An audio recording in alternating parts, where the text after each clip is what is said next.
अश्नीर ग्रोवर, क्या उनको निकाला जाएगा? क्या भारत पे जिस कंपनी को उसी बंदे ने बनाया, उसी कंपनी से क्या उसे लात मार के निकाला जाएगा? जी हाँ, निकाल सकते हैं।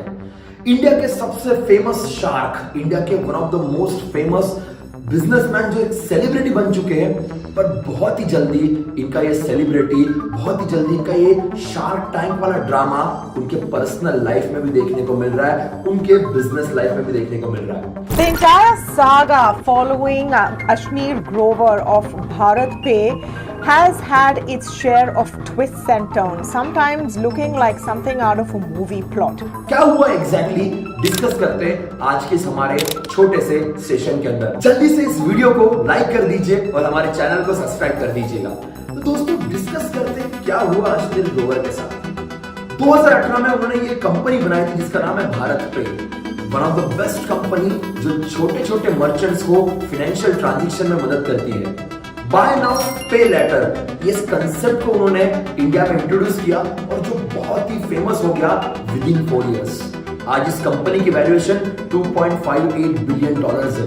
यस, यूनिकॉर्न कंपनी है केवल 4 साल के अंदर। इस कंपनी ने कम से कम 3000 करोड़ का लोन लेंड किया है छोटे बड़े बिजनेसमैन को और मर्चेंट्स को, जो काफी बेहतरीन तरीके से वर्क कर रहा है। बट ऐसा क्या हुआ कि अश्नीर ग्रोवर ने इस बेहतरीन कंसेप्ट को क्रिएट किया और आज उन्हीं को शायद इस कंपनी से जाना पड़ेगा। दोस्तों, शुरू हुआ है कुछ दिनों पहले, कुछ महीनों पहले एक छोटी सी ऑडियो क्लिप बाहर आई थी जहां पे कोटक महिंद्रा बैंक के एम्प्लॉय को अश्नीर ग्रोवर साहब कुछ गाली गलौज कर रहे थे। Why would I resign? I am the MD. I run the company. मेरी उम्र भी नहीं हुई है अभी। सत्संग में जाऊँ के पास ना करूँ। When I need you the most, then you don't enjoy my degree of confidence. You don't have a spine. Nykaa के आईपीओ को लेके थोड़ी बहुत बातचीत हुई। बाद में ग्रोवर साहब ने कहा कि भैया ये मैं नहीं था, पर बाद में अपने ही ट्वीट को डिलीट कर दिया और कोटक महिंद्रा ने केस करने की बात की। उसके बाद से इनकी कहते हैं ना कि शनि का प्रकोप इनके ऊपर हो गया और बाद में सब लोग इनके अगेंस्ट बात करना शुरू कर दिए। आपने शार्क टैंक में देखा होगा, one of the most difficult shark, जिनसे पैसे निकालना बड़ा डिफिकल्ट बनता था। तेरे को ऑफर चाहिए या तेरे को किसी लोगों से ऑफर चाहिए? तू फाउंडर है या तू हेल्प मांग रहा है? किसी बंदे से पैसा चाहिए या पैसा चाहिए एट बेस्ट? तो मैंने एक सीधा सवाल पूछा था, भैया अगर तेरे को इतना भी सुनाई देता तो प्रॉब्लम है। ये सब दोगलापन है। मैं तेरा दोगलापन उतारता हूँ।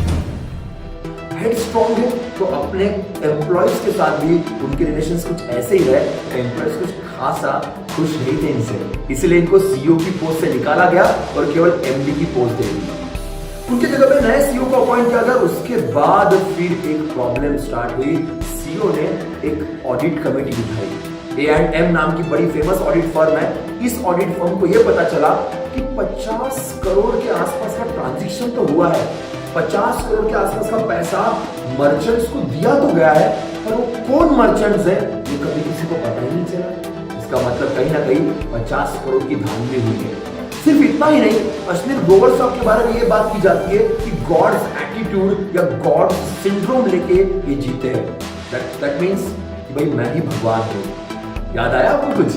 यस, वो भगवान वाला एटीट्यूड इनके अंदर आ चुका है और जिस चक्कर में वो सबके साथ बड़े ही बदतमीजी से बात करते हैं। ऐसे इनकी फर्म, ऐसे इनके एम्प्लॉयज कहते हैं। एक और छोटा सा स्कैम बाहर आया।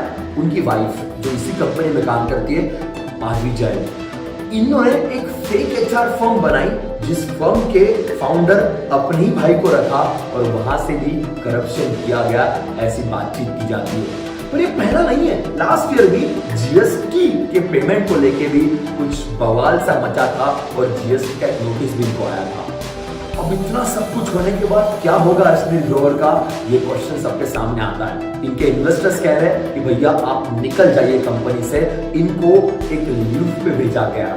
अश्नीर ग्रोवर साहब का कहना है कि मुझे जबरदस्ती लीव पे भेजा गया, पर डिजर्व भी करते। इतना बड़ा बवाल होगा तो कंपनी का रेपुटेशन भी कम होता है। यही BharatPe सेंट्रम के साथ मिलके एक स्मॉल फाइनेंस बैंक क्रिएट कर रही है जिसका नाम है यूनिटी स्मॉल फाइनेंस बैंक, जो बहुत ही कम समय में अभी काम करना शुरू करेगी। इतने बड़े बवाल के बाद क्या ये बन पाएगा? जी हाँ, बनेगा तो no doubt about that. Ashneer Grover साहब की बात करते 2018 में BharatPe क्रिएट करने से पहले ये कोटक महिंद्रा में थे।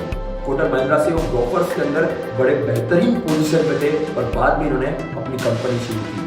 ग्रोवर साहब का बस इतना कहना है कि भाई 9.5% जो मेरे स्टेक्स है, मेरे शेयर्स है, वो कोई खरीद लीजिए और $6 बिलियन वो 4,000 करोड़ के आसपास का पैसा मुझे दे दो, मैं खुशी खुशी चला जाऊंगा। पर ये इतना आसान नहीं है। अगर करप्शन हुआ है तो इस शार्क को पे तो करना पड़ेगा, उनको खामियाजा भुगतना तो पड़ेगा। देखते ये बवाल कहां तक जाता है, बट आप इन्हीं स्मॉल वीडियोस के थ्रू अपने एजुकेशन को, अपने नॉलेज को और बढ़ाते रहिएगा। तो मिलते हैं नेक्स्ट वीडियो में।